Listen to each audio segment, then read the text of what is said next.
शिगरी आज आप लोगों के सामने हाजिर हुआ हूँ लेक्चर नंबर 5 के साथ। आज हम लेक्चर नंबर 5 में हम पढ़ेंगे relative atomic mass and atomic mass unit. आज हम इन दो टॉपिक के ऊपर आज हम बात करते हैं। तो रिलेटिव एक हमारे पास वर्ड है रिलेटिव यानी रिलेट करना, किसी के साथ कंपेयर करना।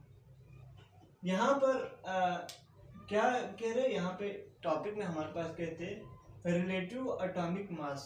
अगर हम किसी भी एटम का अगर हम मास मालूम करना चाहें तो हम उसको किसी स्पेसिफिक स्टैंडर्ड वैल्यू के साथ हम उसको कंपेयर करके उसका हम मास आसानी से ले सकते हैं। क्योंकि आपको पता है एक तो हमारे पास एटम का मास लेना बहुत मुश्किल है, क्योंकि एटम एक हमारे पास स्मॉलेस्ट पार्टिकल है, एक डार्ट से भी छोटा है।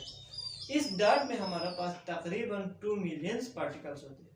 तो इसलिए हमें इसका वेट, इसका मास हमें लेना बहुत मुश्किल है। तो इसलिए एक स्पेसिफिक एक स्टैंडर्ड वैल्यू है, इसके तहत हम उसका मास ले सकते हैं।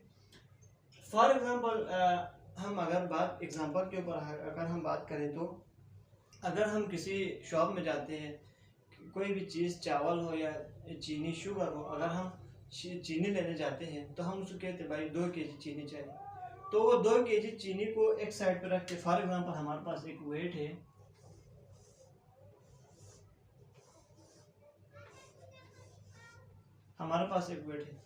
तो अगर हम 2 kg चीनी लेना चाहें तो वो क्या करेगा, एक साइड पे उसके पास वेट होगा जो कि 2 kg होगा ऑलरेडी, वो 2 kg एक साइड पे वो 2 kg वेट रखेंगे और दूसरे साइड पे वो चीनी रखेंगे। चीनी उसको शुगर को उस साइड पे रख के इस 2 kg का जब वो आपस में बैलेंस होगा, बराबर होगा, तो हम उसके बैलेंस होगा तो फिर हमारे पास जो रिजल्ट आएगा वो उसका स्पेसिफिक यानी उसका स्टैंडर्ड वैल्यू होगा। इसी तरह हम इधर एटॉमिक मास में हम किसी भी एटम्स के बारे में, हम किसी भी एटम का अगर हमने मास लेना हो एलिमेंट्स का, तो हम उसको एक स्टैंडर्ड वैल्यू के तहत हम उसके ऊपर उसको हम मालूम करते हैं। फर्क इधर जो डिफिनेशन है हमारे पास, डिफिनेशन के मुताबिक हम देखते हैं। तो रिलेटिव एटॉमिक मास का जो डिफिनेशन है हमारे पास है कि मास ऑफ एन एटम का मास ऑफ एन एलिमेंट, किसी भी एलिमेंट्स का जो एटम है उसको हम कंपेयर करते हैं किसके साथ, कार्बन 12 के साथ। पहले जो बुक्स है, पुराने जो बुक्स है, उसमें तो हम हाइड्रोजन के साथ हम इसको रिलेट करते थे, क्योंकि वो आसानी से हम उसको मालूम कर सकते थे, क्योंकि हाइड्रोजन का जो एटॉमिक नंबर है 1 है।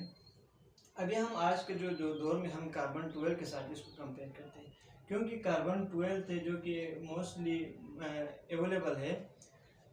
तो यानी इधर क्या कहते हैं, 1/12 ऑफ कार्बन 12 एटम्स। हम किसी भी एटम्स का अगर हम मास मालूम करना है तो हम इसको किसके साथ कंपेयर करते हैं, कार्बन 12 के साथ। 1/12 का माने क्या है, यानी 1/12 क्या है, यानी कार्बन का 12वां पार्ट, 12 पार्ट ऑफ कार्बन, जो कि हमारे पास किसके इक्वल होते हैं, वो 1 AMU के इक्वल होते हैं। AMU 1 AMU के साथ इक्वल होते हैं, यानी 1/12 का मतलब जो है हमारे पास क्या है, कार्बन का 12वां हिस्सा। फॉर एग्जांपल हमारे पास हम इधर एक तो हम इसको किसी भी एटम्स को हम इसको ब्रेक डाउन नहीं कर सकते, इसको हम मतलब तकसीम नहीं कर सकते। ये सिर्फ आप लोगों को समझाने के लिए मैं इधर बता रहा हूँ, वरना ये नॉट पॉसिबल। अगर हम इसको ब्रेक डाउन करें, मुख्तलिफ पार्ट्स में तकसीम करें, किसी भी एटम को हम नहीं कर सकते। सिर्फ समझाने के लिए आप लोगों को बता रहा हूँ कि कार्बन का 1/12 पार्ट कौन सा होता है। तो हमारे पास क्या है, 1 2 3 4 5 6 7 8 9 10 11 12, ये हमारे पास 12 है। फॉर एग्जांपल कार्बन 1/12 यानी ये हमारे पास कार्बन का 12 पार्ट है, यानी 12 में से 1/12 यानी एक हमारे पास आखिर में क्या है, 12 पार्ट, यानी ये हमारे पास 12 पार्ट है कार्बन का।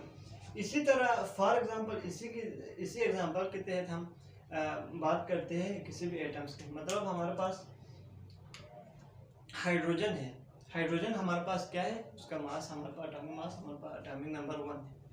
तो एग्जांपल के मुताबिक हम हाइड्रोजन का हम बात करें तो हमारे पास क्या है,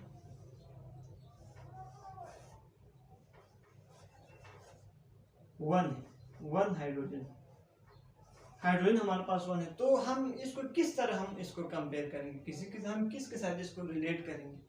तो 1 है तो हमारे पास 1/12 ऑफ कार्बन का 12 में से हम उसका एक हिस्सा लेंगे, एक हिस्सा को हम लाएंगे इसका, जो कि हम इसको अगर इधर रखें तो इधर भी 1 इधर भी 1, इस तरह हमारे पास ये बैलेंस होगा।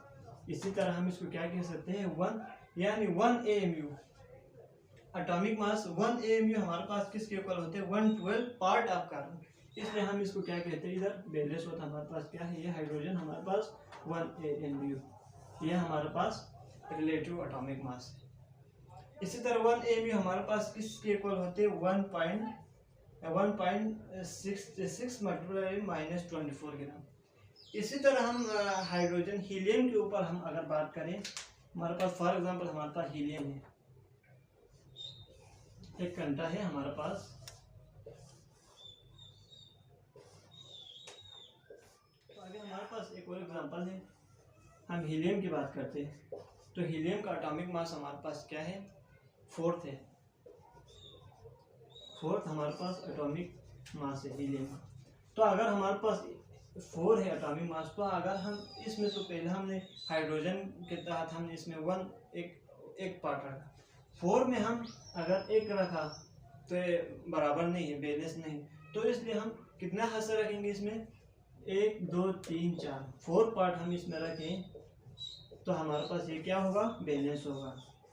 इस तरह हमारे पास क्या होगा, हीलियम हमारे पास क्या होगा 4 AMU, यह हमारे पास हीलियम का atomic relative atomic mass unit है, यह हमारे पास हीलियम का है।